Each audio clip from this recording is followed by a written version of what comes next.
at this time and with our next guest, we'll turn our attention towards sustainable solutions at home. And so I'm pleased to introduce Kyle Neuendorf here this morning. He's a naturalist with the Boone County Conservation Board.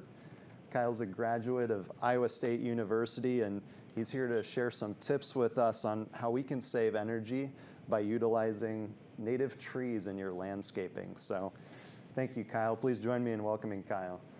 Thank you very much.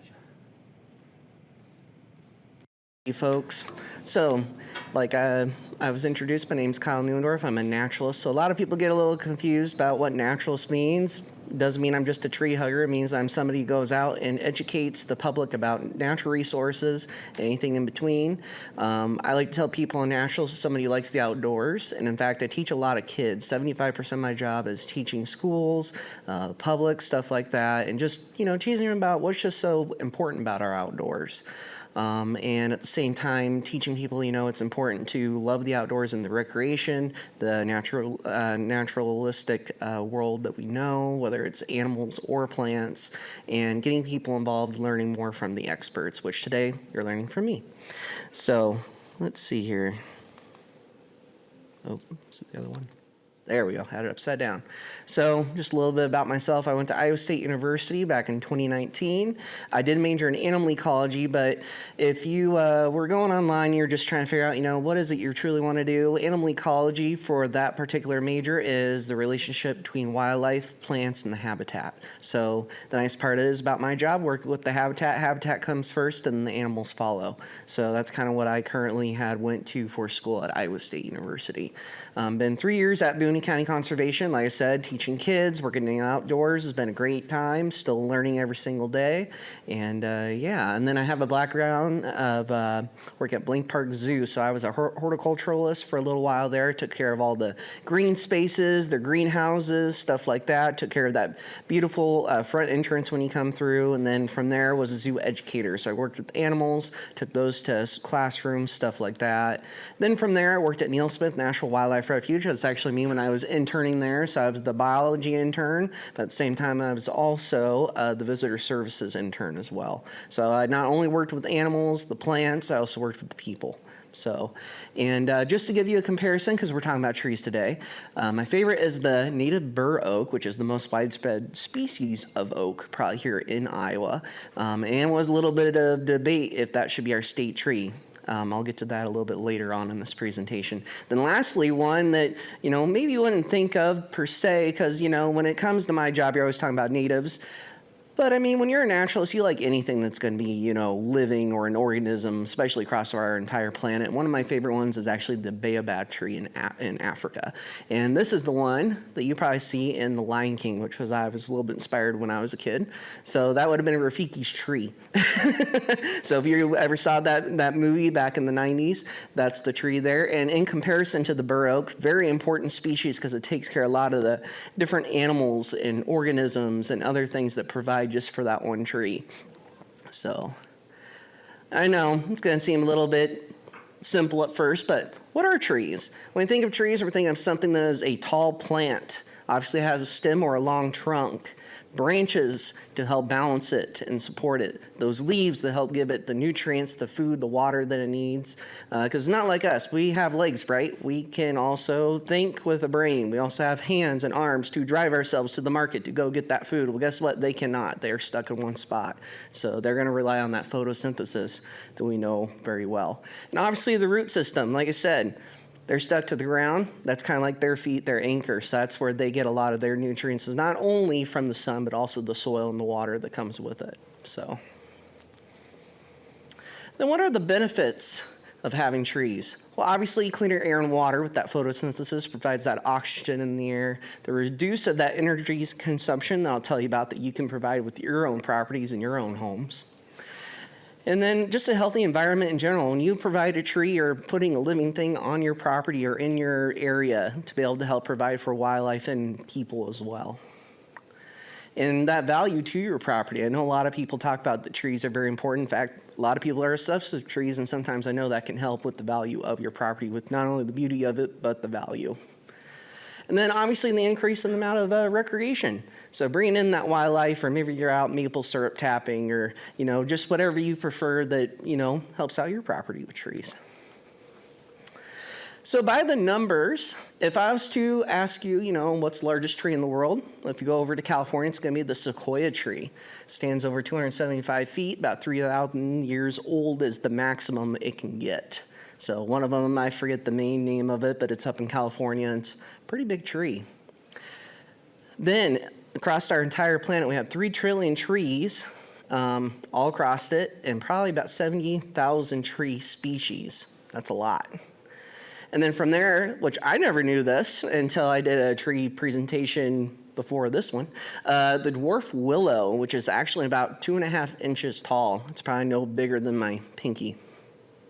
Up in the North Atlantic Ocean area. Kind of cool. Oh, sorry, I missed one.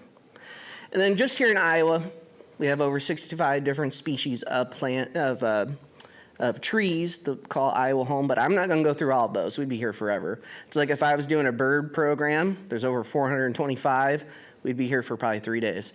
So we won't be here that long. Now, when I'm thinking of trees, I'm thinking of native trees. I'm not thinking of something, you're going to go to a store and buy something that comes all the way from Arkansas. I'm thinking about right here in Boone County, what is it that we are looking for? And Boone County is a great one, especially since of that big river valley that we have right next door to the Boone, Madrid, and Ogden. So these are those top species of trees that you're going to probably want to look at between your oaks, hickories, maples, hackberries, walnuts, even Kentucky coffee trees, white pines, red cedars, white ash, American elm. So, and when you are thinking of particular species, be sure that you are checking to see what species can be allowed within your area, because depending upon the species, it might not be allowed. So that could be off height, that could just be the species in general, might have effect on other plant species or other tree species. So be sure that you're taking a look at that on your city ordinances and your county ordinances as well. Let's get right into it then. So oak trees, like I said, bur oak's my favorite one to talk about. In fact, they get really big, they get really old. Probably the biggest bur oak I've ever seen. Took 7 people hand to hand to get around the girth of it. That's how old and big this tree was. And I was actually at Neil Smith National Wildlife Refuge in Prairie City. But they can get up to 400. Doesn't mean they're going to get exactly 400 because that's a pretty big tree. But I'd say on average they could get close to 200, so a few decades. And I'd say probably the oldest tree that I know of that can make 400 years old was down in Pimmel Park in Winterset, Iowa. That's a pretty big tree and pretty old tree. But the funny part is when the arborist was down there and he was checking all these trees, sadly one of them had passed away. He only walked a few feet and said, now this is the oldest tree now. So you'll be amazed, oak trees within a forest area sometimes can be in groups. And sometimes they have buddies that stick around with them almost for a few lifetimes. So very surprising with these trees. And deciduous as well. So as you can tell just by looking at this canopy, pretty wide, pretty broad, very good when it comes to shade in itself. And my unique fact that I love about this tree, and especially if you have a big property or you want to bring wildlife or maybe something to your property for maybe either your kids, your grandkids, this is a great tree to have because it provides for, just for one tree, 2,300 different species of organisms. From your bacteria, your fungi, to your birds, to other plants. So a very important tree to have. And honestly, if you've never tried an acorn, try one. You'll be surprised, they're actually pretty good. So just be sure that you test them because sometimes there is another organism that likes these acorns. So you gotta check, make sure there's no grub in there. But there are certain ways you can figure that out, but that's a presentation for another day. But there's many different types of species, and these are the ones I recommend, and they come in 2 different groups, white oaks and red oaks. When I tell people a white oak, usually if you look at a leaf of a white oak, most of the time, or the white species or family, or whatever you would like to call it, type, usually rounded lobes compared to those red oaks, a lot more sharpered, pinned almost.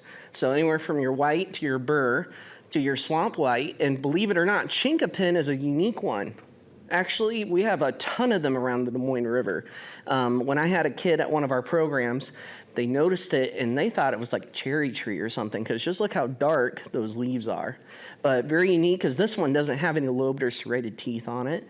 But then when you look at these red oaks, a lot more red, a lot more pinned. So you have like your red, so very beautiful during the fall time, turn that nice red amber color.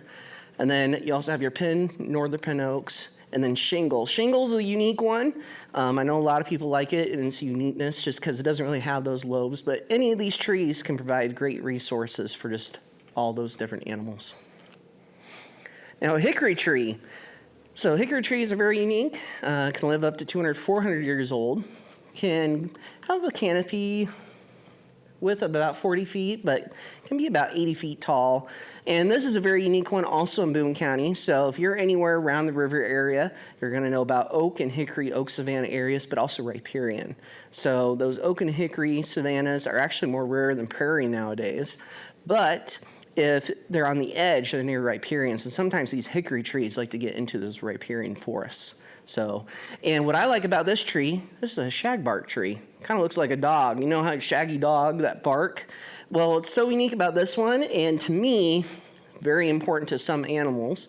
If you have a bigger property, might be good to have. If you're just maybe in town of Boone, that's up to you, but there is a very unique animal that actually likes this tree, and that's a bat. So bats live inside these trees. So not all bats are cave dwellers. They like to go up underneath that bark, that shaggy bark, to live up in it during the winter time.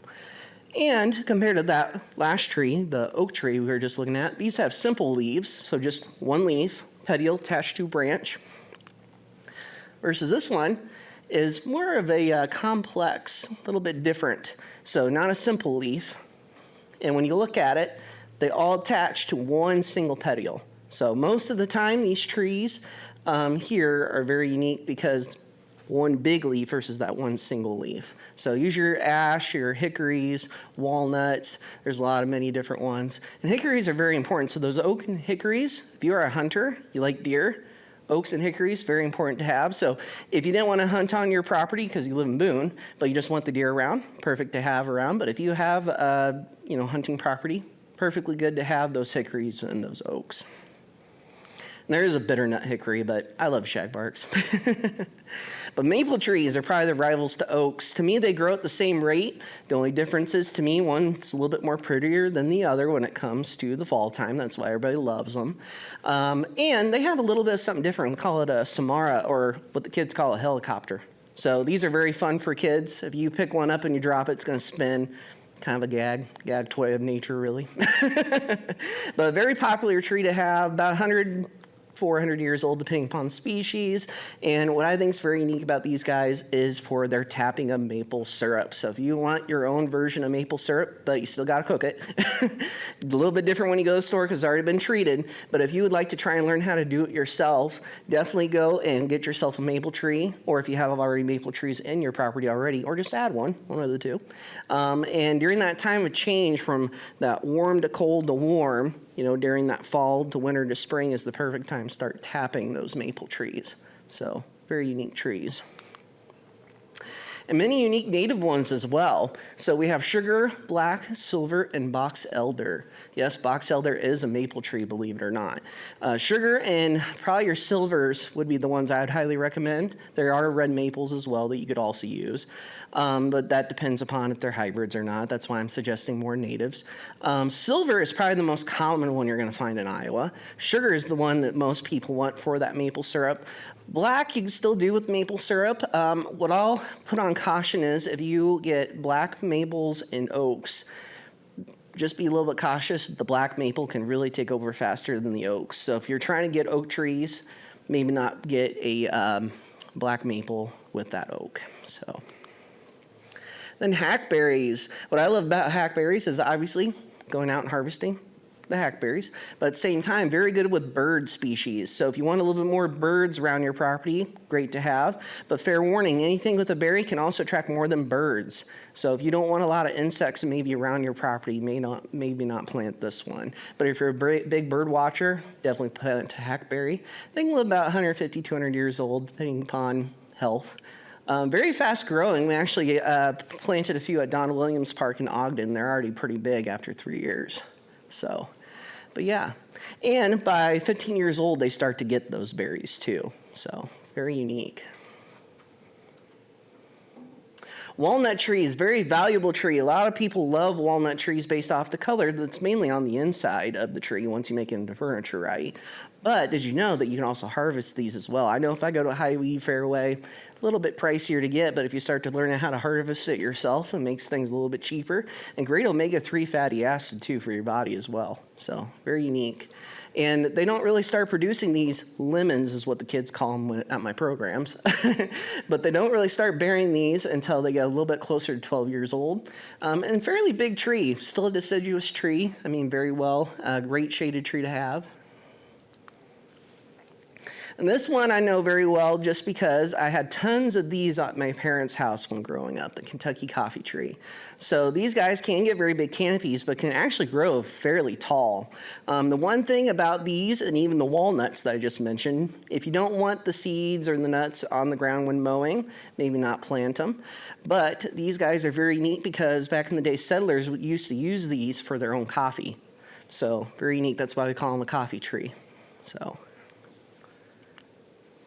Then white pine, so a little bit different, going from the deciduous to more of your conifer trees, a lot more needle-like. So mainly white pines and cedars are mainly your natives. If you try and get a spruce, spruce is actually not native to Iowa. That's more like Colorado. In fact, if you look on the tag, it might say a Colorado blue spruce, so not native or a local ecotype to our area.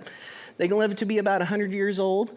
I've learned if you take the needles, you can actually make a pine needle tea. Very unique. You kind of got to steep it, put a little molasses in there, but it's actually pretty good in vitamin C. So, and these are great wind cover too. So if you plant these on your property, believe it or not, look how dense that is. I mean, I just went from that deciduous tree.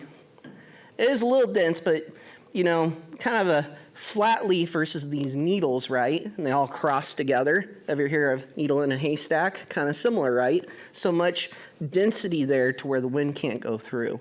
The only thing is just be cautious if you don't want a lot of cones. That's up to you, but honestly, to me, they're pretty easy to crunch if you're going around, you know, mowing and stuff like that. So I think kind of a sacrifice to take.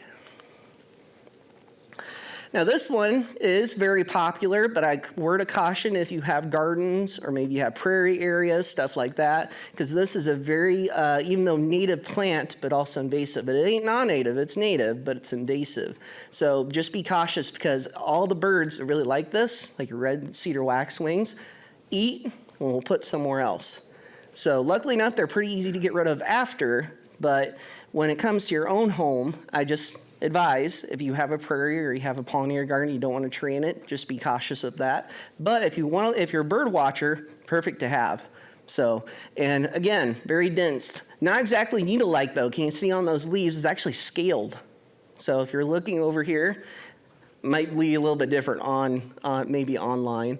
But you can kind of see it's all scaled throughout here, almost like cells. So if you're looking at the other one, very long needled, scaled. So, and actually red cedars are in the juniper family. So that's why they're all related in that way. Then the one that everybody kind of loves is the white ash. So white ash is another very valuable tree. Very valuable tree, just like the walnut tree. So obviously used for furniture. A lot of people obviously know them, probably for baseball bats, stuff like that. Sadly, these guys are kind of victimized from the emerald ash borer. So at Don Williams Park, actually about half of our population over at the campgrounds had sadly did not make it. So if you are a conservation person or maybe DNR person or whoever maybe works in a conservation field, I would suggest looking at the Emerald Ash Borer and Duratio grant. That's what we did, and we actually planted 30 native trees back into the campgrounds. So I'm hoping the ash will come back, but until then, we're just going to see what happens with the borer, but it's already made its way all the way through Iowa by now. Started kind of near Michigan, near the Great Lakes, introduced somehow, we don't know particularly, but we're assuming probably from a tree that came across the lake or the pond. But yeah, but still a very unique tree, and is very unique because it is a host plant to the yellow swallowtail butterfly, which is very important to Iowa. So I know that there are a lot of nurseries that are trying to get these young trees back and ready to go. It's just the older trees that we're a little bit worried about right now.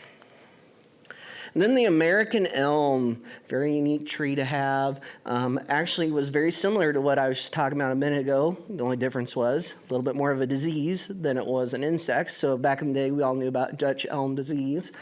And yeah, very, very decimating to this particular tree, but it has bounced back since. So there is some hope for the ash, I think. So similar to the elm, had a little bit of a bounce back. We're hoping the ash will do the same thing as well. These guys can live to almost 300 years old. Very big canopy, very, very tall tree, and probably won't start producing these unique kind of fruits. They don't look the most appealing, but very important towards other birds and insects and stuff like that as well. Alrighty, now kind of to the nitty gritty of it all. So everything I just told you, all these native trees, everything that you hopefully would put into your properties, how's that going to save you money? Well, I just kind of gave you a little bit of hint going through all those, because you have your deciduous and your conifer trees, right? So that big oak tree, deciduous, obviously the red cedar, conifer. So when you're thinking about many different ways of shading that property, where are you going to place it on that property? What is your plan for that windbreak? How do you plan to try and save yourself a little bit of money from your electric bill? So we're going to go through that right now. So we all know it, when it comes to our electric bill, we get it every month. We're like, ooh, I don't know if I want to pay that today. How do I reduce this? I got this property but no trees. Well, perfect. So be sure that you look at like any of those trees I kind of showed you throughout this presentation here. And based off of what tree it is, how do you plan to move forward with that windbreak in that shade? So when we were thinking about enemy number one, obviously sun. Enemy number two, wind. How are we going to work around that? So imagine this is just a July day. We all know July pretty well, pretty hot. Starts to get a lot warmer than normal until we get to the more worse month, August. But when we're thinking about July, right, obviously very sunny, about around 10 a.m. Not clearly as bad. We're still doing pretty good. During this time of the day, probably wouldn't have nearly as much issues when it comes to your electric bill during that time of the day. Till that afternoon, 2 p.m., gets pretty hot, right? It's usually the peak of the heat. So when we go about doing this, well, if the sun's over there, because that's the west, it was just on the east. We did pretty good. How can I counteract that? Maybe we should put some trees on that side, right? So anytime you're having issues in the afternoon and you have that big energy spike, maybe it'd be important to put some trees on the west to the southwest side of your property. Because obviously, sun's going to fall onto the west during the afternoon, but during that same time, we have heat waves coming up from the south of the United States, right? So all that heat's being pushed upward by wind. So if you can somehow counteract that by putting trees on the west-southwest side, it's going to save you a little bit more money. I would suggest planting those deciduous trees. Anytime you have that sort of issue, it kind of, like I said, has that big energy spike, and obviously you're going to start to see averages, and that's just what's going to average with your cost. So when you plant them, like I said, west, south, and side, from there, you could plant a little bit on the east side in the morning. If you're a person who loves shade, you're that porch person. Every morning, coffee, you want to go out to the porch, enjoy the outdoors, but you don't want that glaring sun in your face. You can still put some on the east side, but maybe don't put nearly as many on the compared to that west-southwest side. Wintertime, January. I just saw some people shudder in here.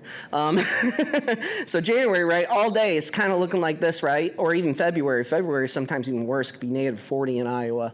So when we have all this wind, all this snow, it can interfere with our energy bill because we're thinking of heat, right? Trying to stay warm. Well, how can we go about doing this? So right now, obviously that wind, if you kind of look at my somewhat good graphic, it's coming out of that west, right? Well, if you were to go through and maybe put up a windbreak with some conifer trees on that west to northwest side, because very similar when we're thinking about weather. You watch the weather channel. Weather person's always saying, oh, there's a cold front, there's a hot front. Well, most of the time it's cold fronts during the wintertime, right? So coming out of that west to that northwest is most of the time where all that cold wind is, that cold chill, because it's come from Canada and that Arctic Circle. So, or even Colorado or Montana, depending upon the direction. So by doing that, you can try and put more of a windbreak on that west to northwest side. So that'll help kind of deter a little bit of that wind coming through and save you a little bit of money too when it comes to your electric bill. So, yep, plant conifer trees, whether that's the pines, whether that is the red cedars. I was thinking the other day, I'm like, you could still put evergreens or spruces. I'm not deterring you from not trying to get by those things. But at the same time, somebody who's, went to college a little bit, had a little bit of background when it comes to plants and animals, stuff like that, the more better a native is, the more success you will have on a property to me. So at least that's how I've been kind of looking at things. But when you have that density, remember you had the deciduous, you had the conifers, that density is what's going to slow down that wind coming through when it comes to cold. So, but yep. All right, we'll go watch a quick video.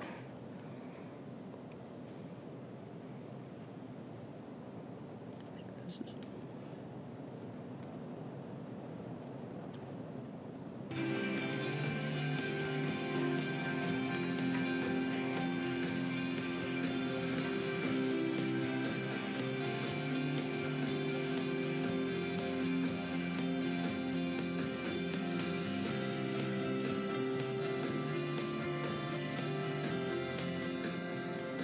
and always call 811 before you plant a tree anywhere.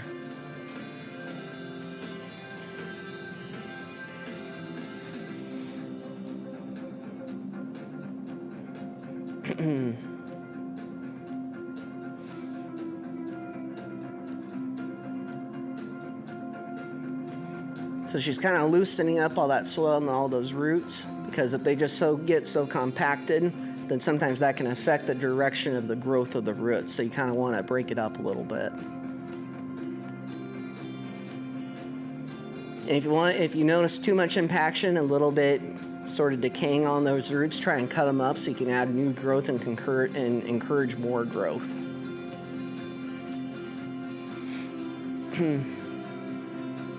Even the bottoms too. You'd be surprised, depending upon how good a tree is growing, it can get pretty well hooked on to some of those planters and containers.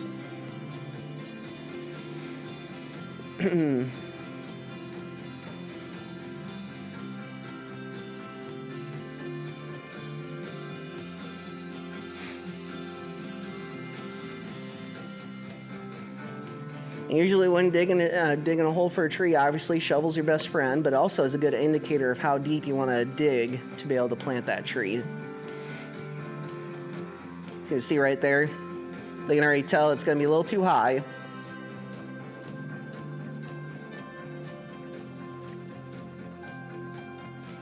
Versus they dug a little bit deeper and now they can compare levelness. Because depending upon height, it might determine how much water is going to just, pool up on that tree, or it might not even be able to hang on to that water because of the angle of how the water is setting on top of the tree and gravity.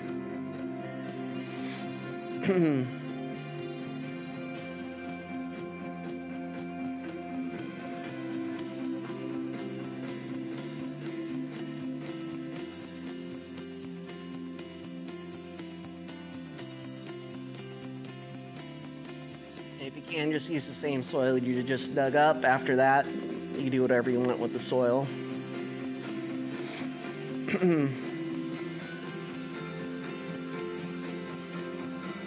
Yep, and always be sure you're watering it. If you ever get a new tree, water it every day if you can for the first few weeks. But as soon as August, September rolls around, you might be watering it once or twice a day, depending upon how much water you give it. Usually by year 3, you're pretty good, but still be aware of how the tree is just reacting to the heat and the humidity and stuff like that as well. As you can see, she's gone around and she's digging out a little bit of a trench underneath there, because there's actually a bulb, and that's the main life or the heart of the tree. So if you cover that up with mulch, that part's not getting much sun, and you're kind of removing the factor of getting water to that area as well. So you want to be sure you're opening that up. And mulch just helps with moisture containment, but it also can help reduce the amount of boring parasites that could get into the tree as well. So it kind of slows down the route before it might hit a tree.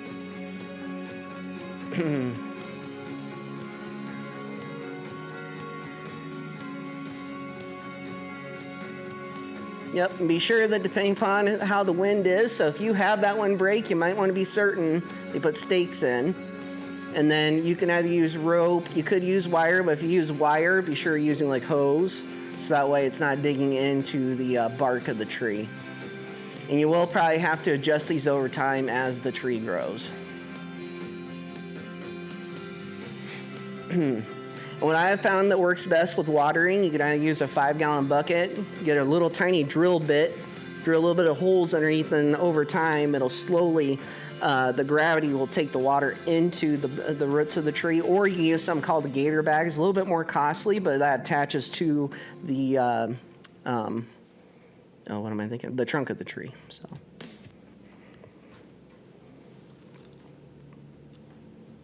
There we go. Alrighty, so obviously kind of went through a lot of things right there, try to explain as we went, but number one thing, and especially I learned when planting a tree, because luckily I didn't hit any, pipes or anything, but at the same time I'm lucky enough to have an operations person at my part, but you might not, so be sure you're calling 811, because if you hit an electric line, that's not going to be fun. It might be a payment you don't want to pay.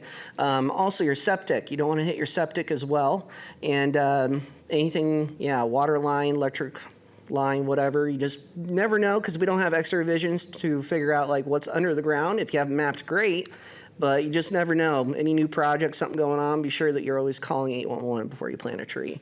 So, and then in comparison, like I said, you can go Home Depot, you could go Lowe's if that's easier price for you, but most of those might not come from our state. Might come from Arkansas, Florida, Alabama, maybe somewhere that, a tree might not be as successful as your own backyard. So always support, if you can, local nurseries. These are some around our local area.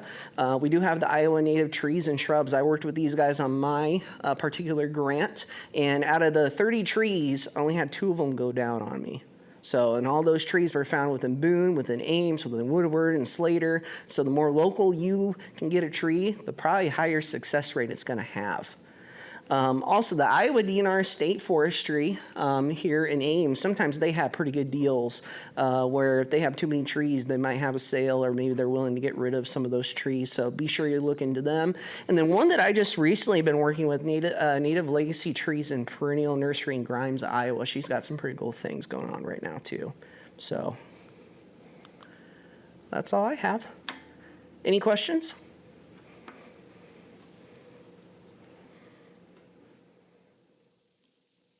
Any questions online?